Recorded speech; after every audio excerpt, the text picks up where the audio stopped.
গপ্পসপ্পের আজকের আয়োজনে থাকছে 1947-এর প্রেক্ষাপটে রচিত গল্প একটি তুলসী গাছের কাহিনী। লেখক সৈয়দ ওয়ালিউল্লাহ ছোট্ট একটি ঘটনার মাধ্যমে ইতিহাসের একটি বড় অধ্যায়কে বেঁধেছেন শব্দের গাঁথুনিতে। চলুন সেই গল্পটি আজ শুনি গপ্পসপ্পের আসরে।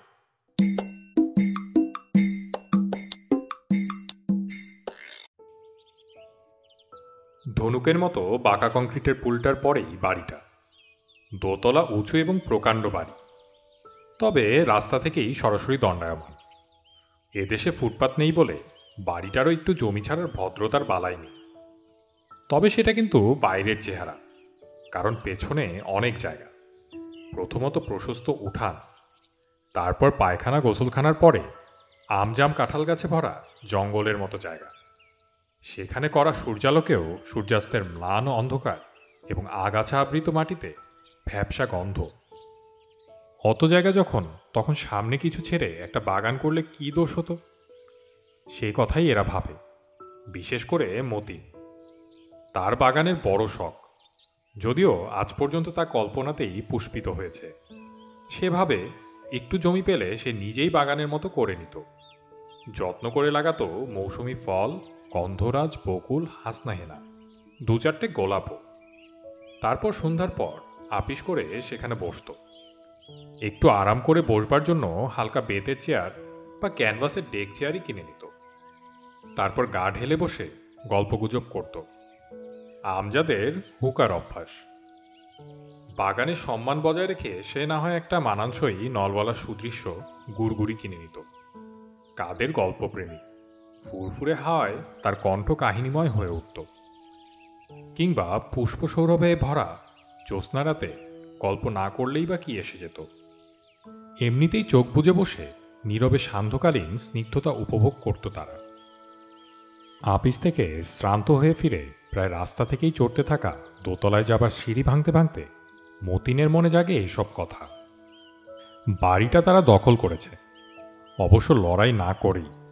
তাদের সামরিক শক্তি অনুমান করে বাড়ির মালিক যে পৃষ্ঠ প্রদর্শন করেছিল তা নয়।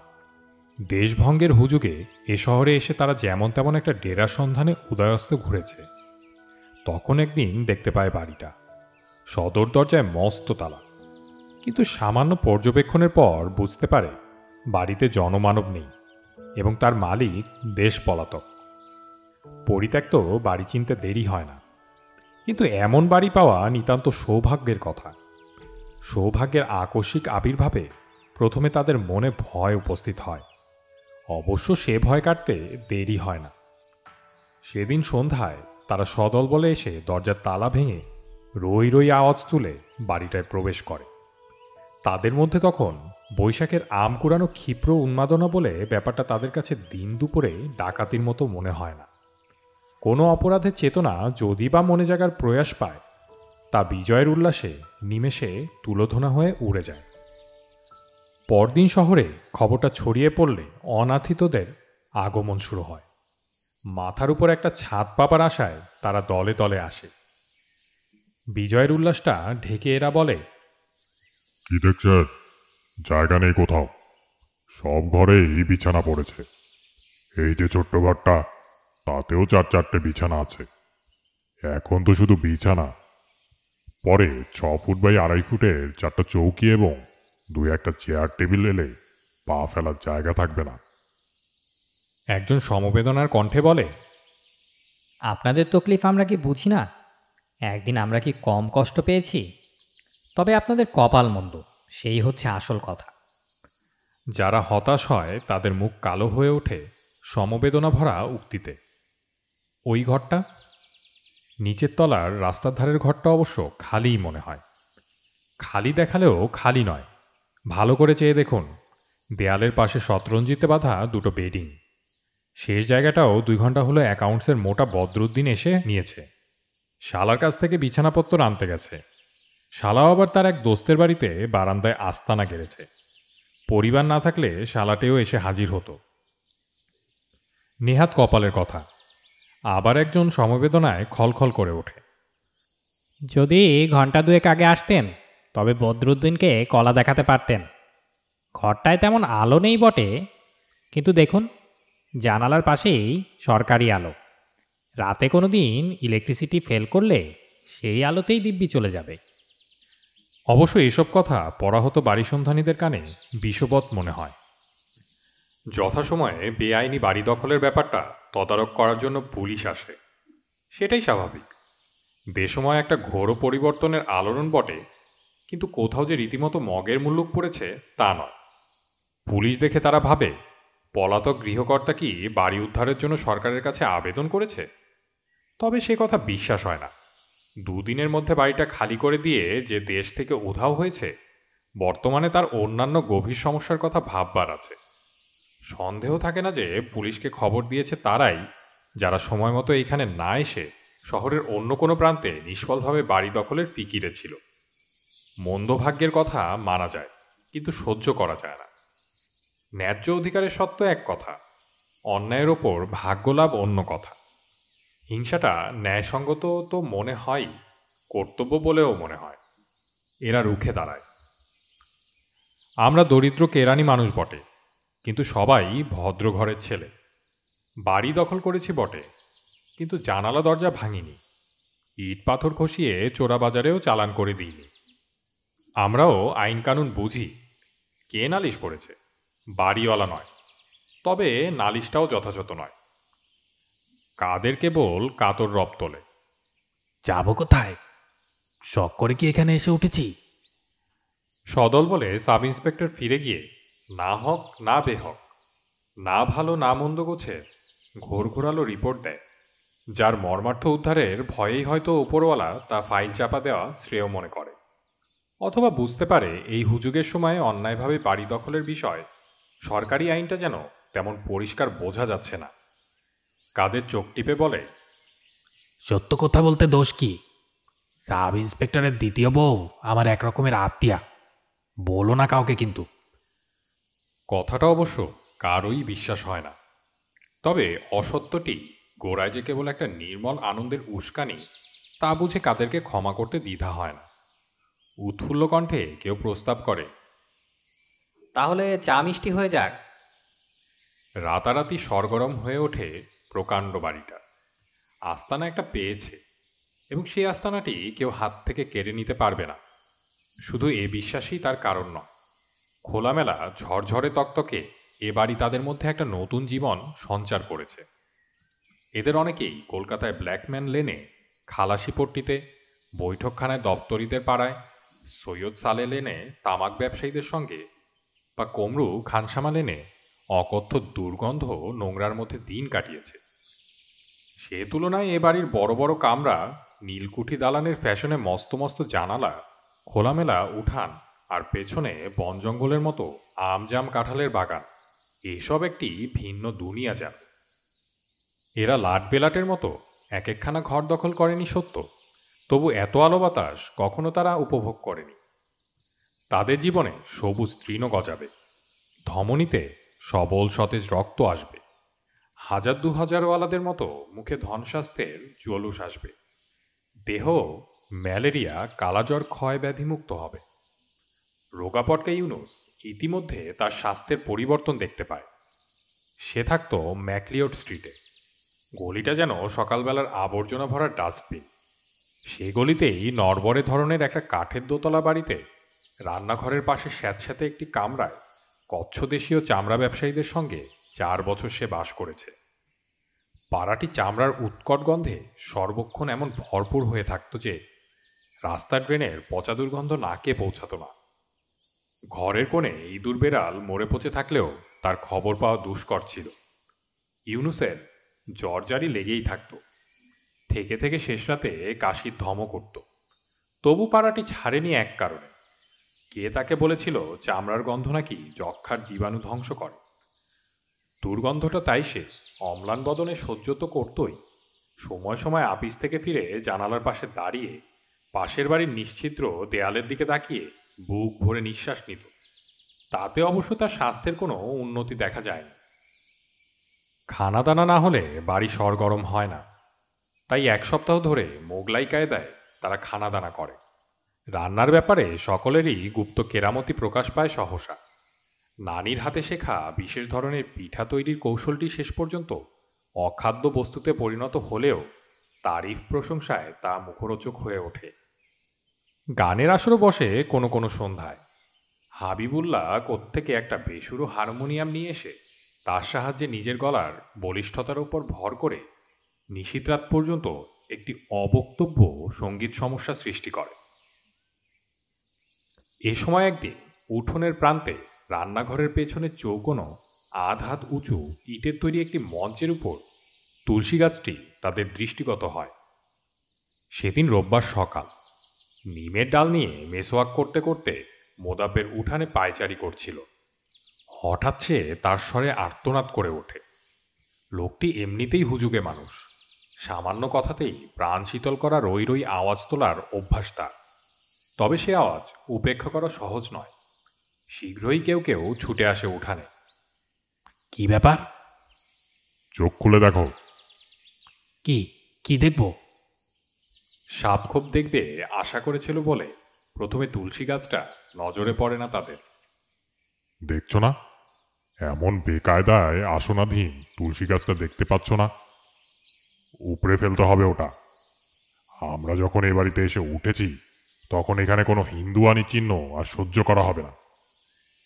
একটু হতাশ হয়ে তারা তুলসী গাছটির দিকে তাকায়। গাছটি কেমন যেন মরে আছে। গায়ে সবুজ রঙের পাতায় খয়েরি রং ধরেছে, নিচে আগাছাও গজিয়েছে। হয়তো বহুদিন তাতে পানি পড়েনি। কি দেখছো? মোদাব্বের হুঙ্কার দিয়ে ওঠে। বলছি না, উপড়ে ফেলো। এরা কেমন যেন স্তব্ধ হয়ে থাকে।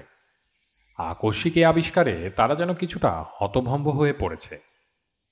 যে বাড়ি এত শূন্য মনে হয়েছিল, ছাদে যাওয়ার সিঁড়ির দেওয়ালে কাঁচা হাতে লেখা কটা নাম থাকা সত্ত্বেও যে বাড়িটা এমন বেওয়ারিশ ঠেকছিল, সে বাড়ির চেহারা যেন হঠাৎ বদলে গেছে। আচমকা ধরা পড়ে যাওয়া শুষ্কপ্রায় মৃতপ্রায় নগণ্য তুলসী গাছটি হঠাৎ সে বাড়ির অন্দরের কথা প্রকাশ করেছে যেন। এদের অহেতুক নিশ্চুপ হওয়া লক্ষ্য করে মোদাব্বের আবার হুঙ্কার ছাড়ে। ভাবছো কি অত? উপড়ে ফেলো বলছি। কেউ নড়ে না। হিন্দু রীতিনীতি এদের তেমন ভালো করে জানা নেই। তবুও কোথায় শুনেছে যে হিন্দু বাড়িতে প্রতিদিনান্তে গৃহকর্ত্রী তুলসী গাছের তলে সন্ধ্যা প্রদীপ জ্বালায়, কলায় আঁচল দিয়ে প্রণাম করে।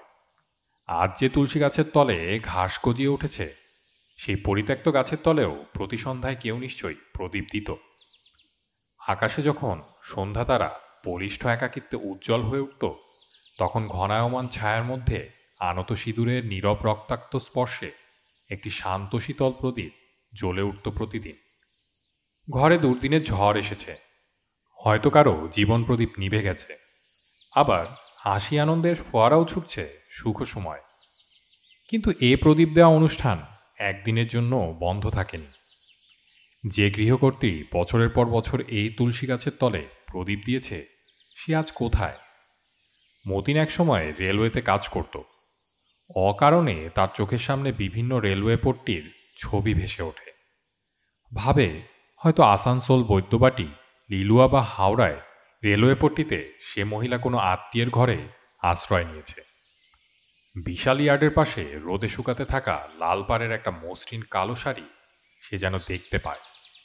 হয়তো সে শাড়িটি গৃহকর্ত্রীর। কেমন বিষণ্ণভাবে সে শাড়িটি দোলে স্বল্প হাওয়ায়। অথবা মহিলাটি কোনো চলতি ট্রেনের জানালার পাশে যেন বসে, তার দৃষ্টি বাইরের দিকে। সে দৃষ্টি তাকিয়ে থাকে দিগন্তের ওপারে। হয়তো তার যাত্রা এখনো শেষ হয়নি, কিন্তু যেখানেই সে থাকুক এবং তার যাত্রা এখনো শেষ হয়েছে কি হয়নি, আকাশে যখন দিনান্তের ছায়া ঘনিয়ে ওঠে, তখন প্রতিদিন এ তুলসীতলার কথা মনে হয় বলে তার চোখ হয়তো ছলছল করে ওঠে। গতকাল থেকে ইউনুসের সর্দি সর্দি ভাব। সে বলে, থাক না ওটা, আমরা তো পুজো করছি না, বরঞ্চ ঘরে তুলসী গাছ থাকা ভালো। সর্দি কফে তার পাতার রস বড়ই উপকারী। মোদাব্বের অন্যদের দিকে তাকায়। মনে হয় সবারই যেন তাই মত। গাছটি উপড়ানোর জন্য কারো হাত এগিয়ে আসে না। ওদের মধ্যে এনায়েত একটু মৌলবী ধরনের মানুষ। মুখে দাড়ি, 5 ওয়াক্ত নামাজও আছে। সকালে নিয়মিতভাবে কোরআন তেলাওয়াত করে। সে পর্যন্ত চুপ। প্রতি সন্ধ্যায় গৃহকর্ত্রীর সজল চোখের দৃশ্যটি তার মনেও জাগে কি? অক্ষত দেহে তুলসী গাছটি বিরাজ করতে থাকে। তবে এদের হাত থেকে সেটি রেহাই পেলেও এরা যে তার সম্বন্ধে পরমুহূর্তেই অসচেতনতায় নিমজ্জিত হয় তা নয়, বরঞ্চ তেমন একটা দুর্বলতার ভাব, কর্তব্যের সম্মুখে পিছপা হলে যেমন একটা অস্বচ্ছন্দতা আছে, তেমন একটা অস্বচ্ছন্দতা তাদের মনে লেগে থাকে। তার ফলে সেদিন সন্ধ্যায় আড্ডায় তর্ক ওঠে। তারা বাগবিতণ্ডার স্রোতে মনের সে দুর্বল অস্বচ্ছন্দতাকে ভাসিয়ে দিতে চায় যেন। আজ অন্যদিনের মতো রাষ্ট্রনৈতিক অর্থনৈতিক আলোচনার বদলে সাম্প্রদায়িকতাই তাদের প্রধান বিষয়বস্তু হয়ে ওঠে। ওরাই তো সব কিছুর মূলে। মোদাব্বের বলে। উলঙ্গ বাল্বের আলোয় তার সযত্নে মেসোয়াক করা দাঁত ঝকঝক করে। তাদের নীচতা, হীনতা, গোড়ামির জন্যই তো দেশটা ভাগ হলো। কথাটা নতুন নয়, তবে আজ সে উক্তিতে নতুন একটা ঝাঁজ। তার সমর্থনে এবার হিন্দুদের অবিচার অত্যাচারের অশেষ দৃষ্টান্ত পেশ করা হয়। অল্প সময়ের মধ্যে এদের রক্ত গরম হয়ে ওঠে, শ্বাস প্রশ্বাস সংকীর্ণ হয়ে আসে। দলের মধ্যে বামপন্থী বলে স্বীকৃত মকসুদ প্রতিবাদ করে। এই বাড়াবাড়ি হচ্ছে কিন্তু। মোদাব্বেরের ঝকঝকে দাঁত ঝিলিক দিয়ে ওঠে। বাড়াবাড়ি মানে? বামপন্থী মকসুদ আজ একা, তাই হয়তো তার বিশ্বাসের কাঁটা নড়ে। সংশয়ে দুলে দুলে কাঁটাটি ডান দিকে হেলে থেমে যায়। কয়েকদিন পরে রান্নাঘরের পাশ দিয়ে যাবার সময় তুলসী গাছটা মোদাব্বেরের নজরে পড়ে। সে একটু বিস্মিত না হয়ে পারে না। গাছটির তলে যে আগাছা জন্মেছিল সে আগাছা অদৃশ্য হয়ে গেছে। শুধু তাই নয়, যে গাঢ় সবুজ পাতাগুলো পানির অভাবে শুকিয়ে খয়েরি রং ধরেছিল সেই পাতাগুলো কেমন সতেজ হয়ে উঠেছে। সন্দেহ থাকে না যে তুলসী গাছটির যত্ন নিচ্ছে কেউ। খোলাখুলিভাবে না হলেও লুকিয়ে লুকিয়ে তার গোড়ায় কেউ পানি দিচ্ছে। মোদাব্বেরের হাতে তখন একটি কঞ্চি। সেটি সাঁ করে কচু কাটার কায়দায় সে তুলসী গাছের ওপর দিয়ে চালিয়ে দেয়। কিন্তু ওপর দিয়েই, তুলসী গাছটি অক্ষত দেহেই থাকে। অবশ্য তুলসী গাছের কথা কেউ উল্লেখ করে না। ইউনুসের সর্দি সর্দি ভাবটা পরদিন কেটে গিয়েছিল। তুলসী পাতার রসের প্রয়োজন হয়নি তার। তারা ভেবেছিল ম্যাকলিওড স্ট্রিট খানসামা লেন ব্ল্যাকম্যানের জীবন সত্যিই পেছনে ফেলে এসে প্রচুর আলো হাওয়ার মধ্যে নতুন জীবন শুরু করেছে। কিন্তু তাদের ভুলটা ভাঙতে দেরি হয় না। তবে শুধু ততখানি দেরি হয় যতখানি দরকার। ফলে আচম্বিত আঘাতটা প্রথমে নিদারুণই মনে হয়। সেদিন তারা আপিস থেকে সরাসরি বাড়ি ফিরে সকালের পরিকল্পনা মোতাবেক খিচুড়ি রান্নার আয়োজন শুরু করেছে। এমন সময় বাইরের সিঁড়িতে ভারী জুতার মচমচ আওয়াজ শোনা যায়। বাইরে একবার উকি দিয়ে মোদাব্বের ক্ষিপ্রপদে ভেতরে আসে। পুলিশ এসেছে আবার, সে ফিসফিস করে বলে। পুলিশ? আবার পুলিশ কেন? ইউনুস ভাবে হয়তো রাস্তা থেকে ছ্যাঁচড়াচোর পালিয়ে এসে বাড়িতে ঢুকেছে এবং তারই সন্ধানে পুলিশের আগমন হয়েছে। কথাটা মনে হতেই নিজের কাছেই তা খরগোশের গল্পের মতো ঠেকে। শিকারির সামনে আর পালাবার পথ না পেয়ে হঠাৎ চোখ বুজে বসে খরগোশ ভাবে কেউ তাকে আর দেখতে পাচ্ছে না। আসলে তারাই কি চোর নয়? সব জেনেও তারাই কি সত্য কথাটা স্বীকার না করে এ বাড়িতে একটা অবিশ্বাস্য মনোরম জীবন সৃষ্টি করেছে নিজেদের জন্যে? পুলিশ দলের নেতা সাবেকি আমলের মানুষ। হ্যাট বগলে চেপে তখন সে দাগ পড়া কপাল থেকে ঘাম মুছছে। তার পশ্চাতে বন্দুকধারী কনস্টেবল দুটিকেও মস্তগোপ থাকা সত্ত্বেও নিরীহ মনে হয়। তাদের দৃষ্টি ওপরের দিকে। তারা যেন কড়ি কাঠ গোনে। ওপরের ঝিলিমিলির খোপে একজোড়া কবুতর বাসা বেঁধেছে। হয়তো সে কবুতর দুটিকেই তারা চেয়ে দেখছে। হাতে বন্দুক থাকলে নিরীহ মানুষেরও দৃষ্টি পড়ে পশু পক্ষীর দিকে। সবিনয়ে মতিন প্রশ্ন করে, কাকে দরকার? আপনাদের সবাইকে। পুলিশদের নেতা একটু ক্ষণক্ষণে গলায় ঝট করে উত্তর দেয়, আপনারা বেআইনিভাবে এ বাড়িটা কবজা করেছেন। কথাটা না মেনে উপায় নেই। ওরা প্রতিবাদ না করে সরল চোখে সামান্য কৌতূহল জাগিয়ে পুলিশের নেতার দিকে চাক। 24 ঘন্টার মধ্যে বাড়ি ছাড়তে হবে, সরকারের হুকুম। এরা নীরবে চাওয়াচাই করে। অবশেষে মোদাব্বের গলা সাফ করে প্রশ্ন করে, বাড়িওয়ালা নালিশ করেছে নাকি? অ্যাকাউন্টস অফিসের মোটা বদরুদ্দিন গলা বাড়িয়ে কনস্টেবল দুটির পেছনে একবার তাকিয়ে দেখে বাড়িওয়ালার সন্ধানে। সেখানে কেউ নেই। তবে রাস্তায় কিছু লোক জড়ো হয়েছে। অন্যের অপমান দেখার নেশা বড় নেশা। কোথায় বাড়িওয়ালা? না হেসেই গলায় হাসি তোলে পুলিশ দলের নেতা। এদের একজনও হেসে ওঠে। একটা আশার সঞ্চার হয় যেন। তবে গভর্নমেন্ট বাড়িটা রিকুইজিশন করেছে। এবার আর হাসি জাগে না। বস্তুত অনেকক্ষণ যেন কারো মুখে কোনো কথা সরে না। তারপর মকসুদ গলা বাড়ায়, আমরা কি গভর্নমেন্টের লোক না? এবার কনস্টেবল দুজনের দৃষ্টিও কবুতর করিকার ছেড়ে মকসুদের দিকে নিক্ষিপ্ত হয়। তাদের দৃষ্টিতে সামান্য বিস্ময়ের ভাব। মানুষের নির্বুদ্ধিতায় এখনও তারা চমকিত হয়। তারপর প্রকাণ্ড সে বাড়িতে অপর্যাপ্ত আলো বাতাস থাকলেও একটা গভীর ছায়া নেমে আসে। প্রথমে অবশ্য তাদের মাথায় খুন চড়ে। নানা রকম বিদ্রোহী ঘোষণা শোনা যায়। তারা কোথাও যাবে না, ঘরের খুঁটি ধরে পড়ে থাকবে। যাবে তো লাশ হয়ে যাবে। তবে মাথা শীতল হতে দেরি হয় না। তখন গভীর ছায়া নেমে আসে সর্বত্র। কোথায় যাবে তারা? পরদিন মোদাব্বের যখন এসে বলে তাদের মেয়াদ 24 ঘন্টা থেকে 7 দিন হয়েছে, তখন তারা একটা গভীর স্বস্তির নিঃশ্বাস ছাড়লেও সে ঘন ছায়াটা নিবিড় হয়েই থাকে। এবার আর মোদাব্বের পুলিশের সাব ইন্সপেক্টরের দ্বিতীয় স্ত্রীর সঙ্গে তার আত্মীয়তার কথা বলে না। তবু না বলা কথাটাই সবাই মেনে নেয়। তারপর 10ম দিনে তারা সদল বলে বাড়ি ত্যাগ করে চলে যায়। যেমনি ঝড়ের মতো এসেছিল তেমনি ঝড়ের মতোই উধাও হয়ে যায়। শূন্য বাড়িতে তাদের সাময়িক বসবাসের চিহ্নস্বরূপ এখানে সেখানে ছিটিয়ে ছড়িয়ে থাকে খবর কাগজের ছেঁড়া জুতোর গোড়ালি। উঠানে শেষে তুলসী গাছটা আবার শুকিয়ে উঠেছে। তার পাতায় খয়েরি রং। সেদিন পুলিশ আসার পর থেকে কেউ তার গোড়ায় পানি দেয়নি। সেদিন থেকে গৃহকর্ত্রীর ছলছল চোখের কথাও আর কারও মনে পড়েনি। কেন পড়েনি সে কথা তুলসী গাছের জানবার কথা নয়, মানুষেরই জানবার কথা।